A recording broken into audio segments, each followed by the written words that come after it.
The EU refused to budge on including the British Overseas Territories in the UK's Trade and Cooperation Agreement with the EU despite pleas from London.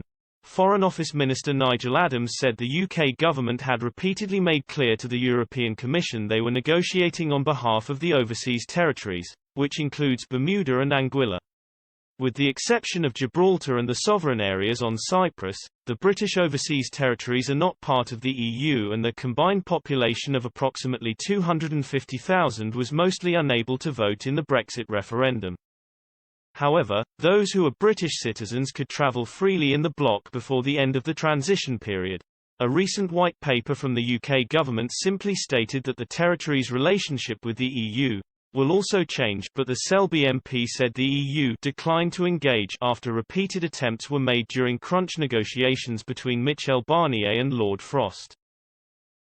In response to a House of Commons question from Romford MP Andrew Rosendale, he added, "The European Commission refused to negotiate a future relationship that included the overseas territories.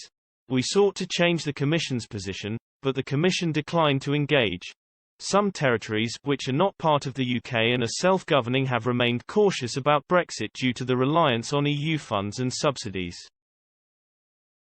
The British Virgin Islands admitted they were anxious because EU development funds had not been fully replaced since the end of the transition period, with Premier Andrew Fahey admitting there were unfortunate implications associated with the UK leaving the EU.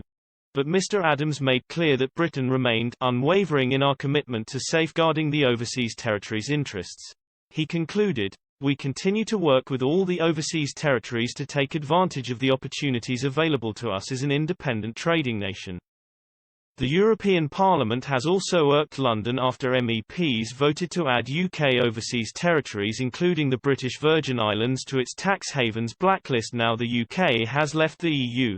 The resolution, passed with a majority of 53, included measures calling for the automatic inclusion on the blacklist of countries with 0% tax regimes. The text of the vote mentioned the Brexit deal and suggested that the UK's departure from the EU was based on mutual values and geared towards common prosperity, which automatically excludes aggressive tax competition. British overseas territory governments have also previously been slated by transparency campaigners over developing policies that encourage tax avoidance.